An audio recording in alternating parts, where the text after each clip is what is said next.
తాకట్లో ఉన్న బంగారాన్ని విడిపించి ఆ రోజున మార్కెట్ ధర కట్టి మిగిలిన డబ్బును మీకు అందిస్తుంది కొమ్మూరి గోల్డ్.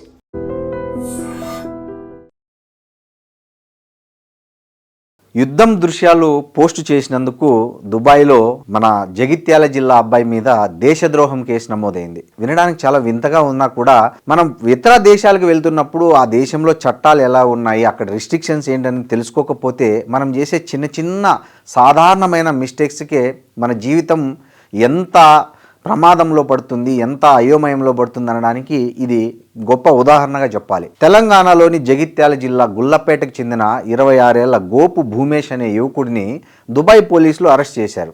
ఇరాన్ అమెరికా మధ్య ఉద్రిక్తతలు నెలకొన్న సమయంలో ఇరాన్ క్షిపణులు డ్రోన్లతో దాడులు చేసింది. ఆ సమయంలో దుబాయ్లో ఉన్న భూమేష్ ఆ క్షిపణుల దాడి దృశ్యాలను, ఆ మిసైల్ స్ట్రైక్స్ను తన ఫోన్లో చిత్రీకరించి సోషల్ మీడియాలో పోస్ట్ చేశాడన్నది అభియోగం.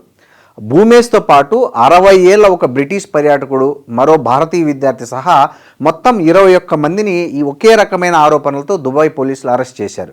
ఈ నేరానికి దుబాయ్ చట్టాల ప్రకారం కనీసం 2 ఏళ్లు జైలు శిక్ష, 2 లక్షల దిర్హాన్లు అంటే మన లెక్కలో సుమారు 45 లక్షల రూపాయలు జరిమానా పడే అవకాశం ఉంది. ముందుగా ఆలోచించండి, తర్వాతే షేర్ చేయండి, థింక్ బిఫోర్ యూ షేర్ అంటూ దుబాయ్ ప్రభుత్వం పదే పదే హెచ్చరిస్తున్నా తెలియక చేసిన పొరపాట్ల వల్ల చాలామంది జైలు పాలవుతున్నారు. జగిత్యాలకు చెందిన భూమేష్ తన కుటుంబ సభ్యుల వాట్సాప్ గ్రూపులో ఆ వీడియోను షేర్ చేయడం వల్లే దొరికిపోయినట్లు వార్తలు వస్తున్నాయి. యునైటెడ్ అరబ్ ఎమిరేట్స్లో సోషల్ మీడియా సైబర్ చట్టాలు చాలా కఠినంగా ఉంటాయి. ఈ చర్యను జాతీయ భద్రత అంటే నేషనల్ సెక్యూరిటీ కింద తీవ్రమైన నేరంగా పరిగణిస్తారు. సైనిక దాడులు, రక్షణ వ్యవస్థలు లేదా క్షిపణులు పడుతున్న ప్రదేశాలను చిత్రీకరించడం వల్ల దేశ రక్షణ రహస్యాలు శత్రువులకు తెలిసే అవకాశం ఉంటుందని అక్కడి ప్రభుత్వం భావిస్తుంది. ఇలాంటి దృశ్యాలను షేర్ చేయడం వల్ల ప్రజల్లో తీవ్ర భయాందోళనలు అంటే పబ్లిక్ ప్యానిక్ కలుగుతుందని, ఇది దేశ శాంతి భద్రతలకు విఘాతమని అక్కడ సైబర్ చట్టం ఆర్టికల్ 52 పేర్కొంటుంది. యుద్ధ సమయాల్లో దాడులకు సంబంధించిన ఫోటోలు లేదా వీడియోలు తీయవద్దని, సోషల్ మీడియాలో షేర్ చేయవద్దని దుబాయ్ పోలీసులు ముందే హెచ్చరికలు జారీ చేశారు. ఆ హెచ్చరికలను అతిక్రమించినందుకు భూమేష్తో పాటు మరో 19 మంది భారతీయులను అరెస్టు చేసినట్లు సమాచారం. భూమేష్ ప్రస్తుతం దుబాయ్ జైల్లోనే ఉన్నాడు. అక్కడ భారత రాయబార కార్యాలయం ద్వారా అతడిని విడిపించే ప్రయత్నాలు జరుగుతున్నాయి, కానీ అక్కడి చట్టాలు చాలా కఠినంగా ఉండడం వల్ల ఈ ప్రక్రియ కష్టతరంగా మారింది. అతని కుటుంబ సభ్యులు తీవ్ర ఆందోళన వ్యక్తం చేస్తూ భారత ప్రభుత్వాన్ని మరియు తెలంగాణ ప్రభుత్వాన్ని చొరవ తీసుకొని అతన్ని విడిపించాలని వేడుకుంటున్నారు. దుబాయ్లో సైబర్ చట్టాలు ప్రపంచంలోనే అత్యంత కఠినమైనవి. రక్షణ వ్యవస్థలు, క్షిపణి దాడులు, ప్రభుత్వ భవనాలు లేదా ప్రమాద స్థలాలను ఫోటోలు తీయడం, షేర్ చేయడం నిషిద్ధం. ఇది దేశద్రోహం కిందికే వస్తుంది.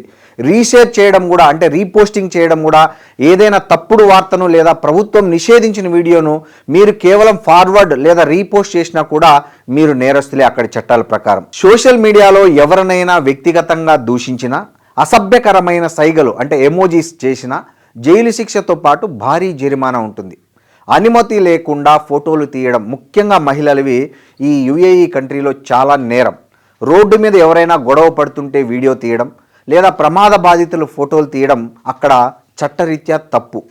దుబాయ్లో అనుమతి లేకుండా రోడ్లపై నిరసన చేయడం కానీ ప్లకార్డులు పట్టుకోవడం కూడా పూర్తిగా నిషేధం. యుఏఈ ప్రభుత్వంపై లేదా అక్కడి పాలకులు రాయల్స్పై విమర్శలు చేయడం అనేది తీవ్రమైన నేరం ఆ దేశంలో. దీనివల్ల వెంటనే దేశం నుంచి బహిష్కరించబడతారు.